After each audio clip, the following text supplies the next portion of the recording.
Jon Caldara, president of the Independence Institute and your devil's advocate. Later, we're going to talk a little immigration, but first, educational choice. There's more of it here in Colorado than a lot of people realize. From the Independence Institute, you know him, you love him. He's got that beautiful red beard.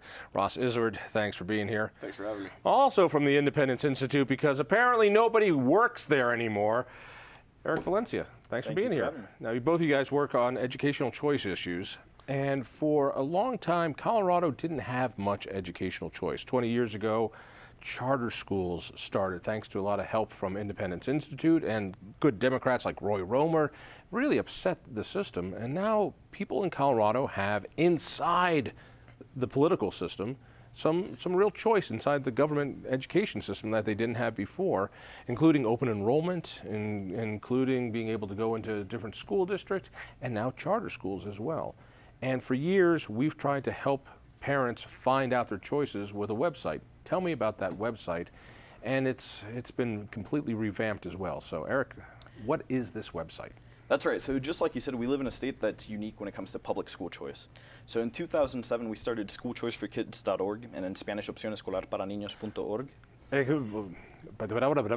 Yeah, so the resource is available in both English and Spanish. So in English, it is schoolchoiceforkids.org, and in Spanish, it's opcionescolarparaniños.org.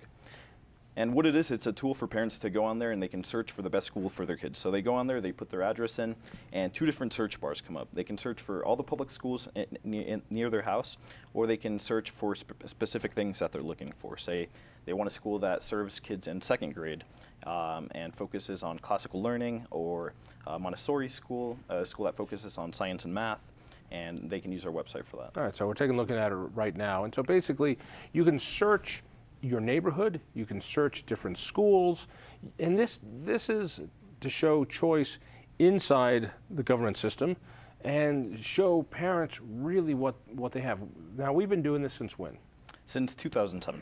2007. Yes. And I have been amazed how many parents have contacted us saying, I had no idea we could do some of these things. Give me some of the ideas of the different choices parents have in Colorado that they might not have in other states. Yeah, it's huge. I mean, I think you touched on a lot of them earlier. So we've got a huge number of public charter schools. We just got a new report on those, actually. So the first two opened back in 93, 94.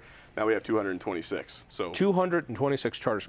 For those people who don't get it, I think there's often this misconception that a charter school is some private hoity-toity school, and they don't get, no, this is a public school just like any other public school.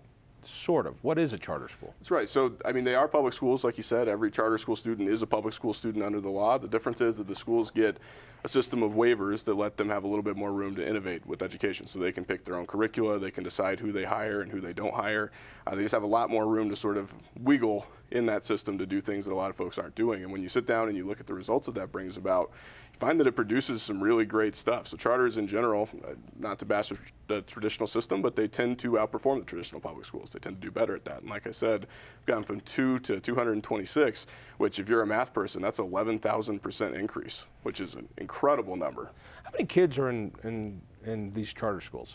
108,000 as of last year. So it's if you were to take them and put them all in one school district, it would be the biggest school district in the state of Colorado. That's amazing. So basically the equivalent of the largest school district in Colorado are going to these different choice schools, which are government-funded schools open to any kid who wants to get in them. So tell me a little bit more about schoolchoiceforkids.com or .org. People go there. What is it they learn? Sure. So besides the search tool, which is one of the most popular reasons why they end up on our website, we also have a lot of resources when it comes to open enrollment. So explaining what that is and explaining what well, explain it to me. What is open enrollment? Sure. So here in Colorado, we're an open enrollment state, which means that if you want to take your child to a school within your district, a different school, not your neighborhood school that you're assigned to, but a different one, you can enroll there within the open enrollment season. And as long as they have room for your child and you can provide transportation for him, then you can take your child there. And you can even cross district lines. So this doesn't work for girls. That's very important. We want to make sure it's only him, right?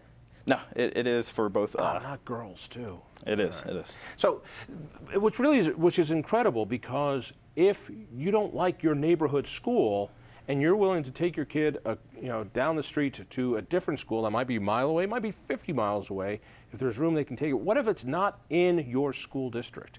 So if you're in the Denver public school district, but you see one in Jefferson County, and you go, man, I really would like to take my kid there. Can you do that too? Yeah, as long as you're on top of it and you sign up during the open enrollment season, and again, you can provide transportation for your child to get there, then you can cross district lines. It's really common for people to do that, actually. I know a lot of folks don't know that we have that, but there are about 90,000 parents doing that every single year in Colorado. It's a huge number of people. Opening and enrolling. Yep, it's about 10% of all the public school kids in Colorado are not going to schools that are their assigned neighborhood schools. I mean, so there's a way. Now, mind you, you're going from one government-run school to another government-run school, but it provides some choices and some differences, and the idea of a little bit of competition, particularly when you add in these charter schools as well. All right, it was really important for the people who put this together to do it in Spanish, and you've been working with Spanish-speaking parents and families. Why? Do Spanish-speaking Coloradans, do they understand school choice as well as they should? What does the website give them? Well, you mentioned that we do hear a lot from parents. We get messages thanking us and saying, wow, this is great because I didn't know that we had these options. And I would say that since I've started working on this, I get a ton more feedback in Spanish. So from the Hispanic community, I get a lot more messages thanking us for the information and for putting up I guess, helping to educate them on the options that they have. So, and I would say that's because in Spanish, you don't get content like this that allows them to know what options they come when it comes to their child's education. And in English, we do have a lot more resources available. What do you mean? I mean, so if you're an English speaker, it's a little easier for you to get around. If you're a Spanish speaker, it's a little harder. And so this is really a great tool for Spanish speakers. Give me that website again, because I took like 28 years of Spanish in high school, so I can understand this. Yes, so in Spanish it is opcionescolarparaniños.org. And one thing that we did to get it out there in both English and Spanish, we started to be a little more active within our Facebook pages. We created a Facebook page in Spanish, Opción Escolar para Niños, where we keep parents updated. So we put all school choice news that are relevant to families here in Colorado. We put that on there. We let them know what events are happening here in Colorado. But then also one thing we started was a video series answering some of the most frequently asked questions that we get from parents pertaining to school choice. Like what? What's the biggest question? So I would say the video that did the best was when we talked about charter schools. So it was viewed by around 180,000 people. We got some great feedback, and we answered some of the most frequently asked questions that we get specific to charter schools here in Colorado. And again, these are people who might feel a little uncomfortable with the system. This helps them through. I mean, what I find amazing is the fact that we even need this website. I mean, it's great that we live in a state where you've got so many options that people can't even navigate the system unless you pull together a website that makes clear that they've got homeschooling, they have private school options, they can go to charter schools, they could open enroll. And so it's the fact that we're even in a state where we need to have tools like this to help parents navigate it is, in my mind, incredible. You know, what's amazing for me, and you guys are too young to remember this, but the fights to make charter school happen over 20 years ago, I remember the school unions, the teachers' unions, screaming bloody murder, that this was going to be the end of education. And now you see that when we talk about, well, maybe there should be even more choice so that poorer families can go to a school of their choice, even if it's not a government-run school. You know, I'm hearing the same thing. No, that would destroy the system. And here, that little bit of choice over 20 years has grown into such a huge thing. Why is there still an attack on charter schools? I look at so many school boards that have been influenced by the teachers' unions, and they are unfriendly to charter schools. I'll just take Jefferson County since I was in the news.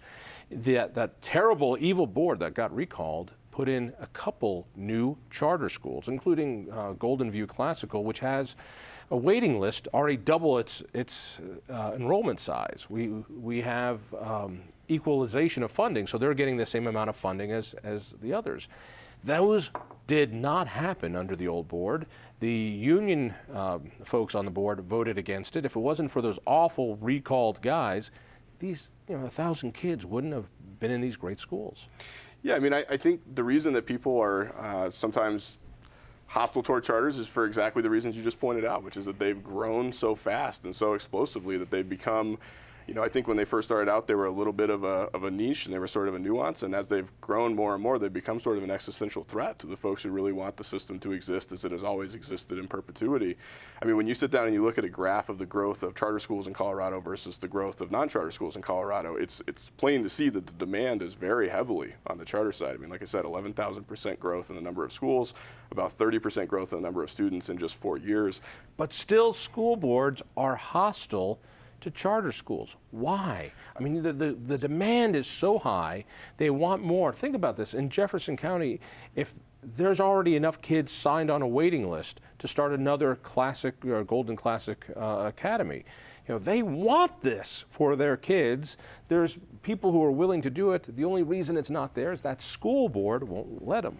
Yeah, I think it's because their interests are aligned with systems and with organizations like the union, like you said, and not with kids and parents, which is unfortunate. But it's school boards have sort of become these hotbeds of politics where the very last thing that's being thought about is kids and what they want and what parents think is best for them. And instead, we're concerned about how we maintain the integrity of this enormous establishment that we've built. And it's completely the wrong way to look at it in a lot of different ways.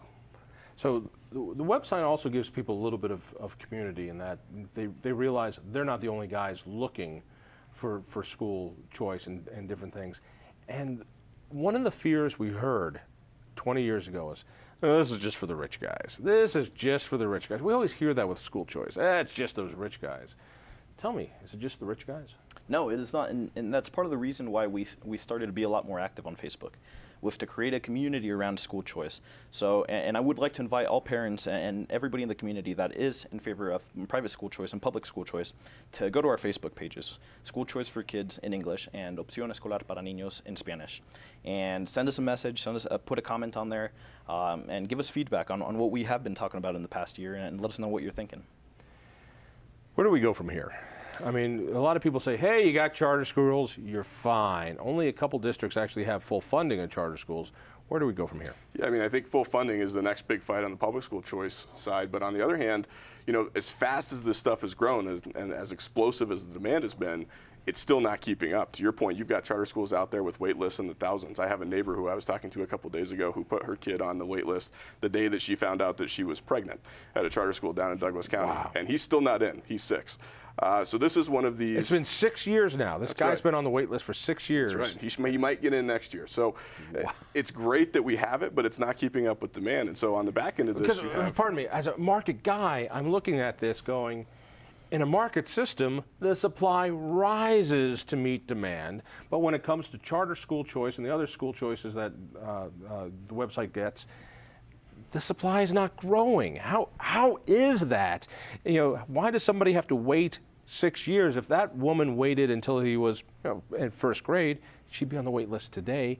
By the time he could get in, it would be over. That is his education. You only get one shot at educating your kid. Thanks for making me feel bad because I haven't put my 3-year-old on any list yet, good. so we're probably in big trouble. But you know, I think the next step here is that there are, while we're sitting here talking about this, you've got between 10 and 15,000 private school seats just sitting empty in Colorado that you could fill with kids. Say that again, because that's huge. Between 10 and 15,000 seats in quality private schools just sitting there waiting to be filled. So in other words, inside the private market, there's plenty of room to absorb a lot of this demand, and a lot of kids want to go there. The reason they can't go there is they can't afford it.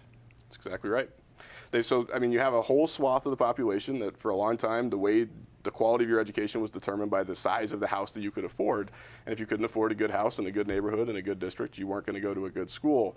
But you might have a private school right down the street from you where if you had the money, you could do it. So we spend a lot of our time working not only on public school choice and the options there, but also on how can we get assistance to these families so that they have these options. So that if this charter school down your street has a 1,000-person wait list and the neighborhood school is not what you're looking for, you can have another option. So to your point, when you have that one shot to get a good education for your kid, there's no reason that the state should be standing in the way of them getting that. Particularly in areas where Spanish speakers are, where poorer people are, those choices aren't there. I mean, it's one thing to send your kid to Grayland, but you know, there are other private schools waiting, right?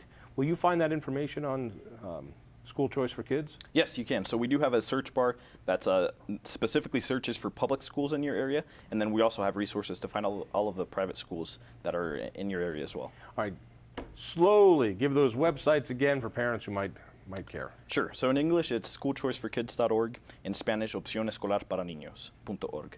And I did want to say that actually next week we're going to be launching our new website. So this site that we have now was launched in 2007, has some great resources on there, but it was in need of a bit of a facelift. So next week we're going to be launching the new one, same great information. It'll just be updated, and it'll be a more modern layout and easier to use. So schoolchoiceforkids.org, Opción Escolar para Niños. Not the only thing needing a facelift. On that, we'll leave it. Gentlemen, thank you. Stay tuned.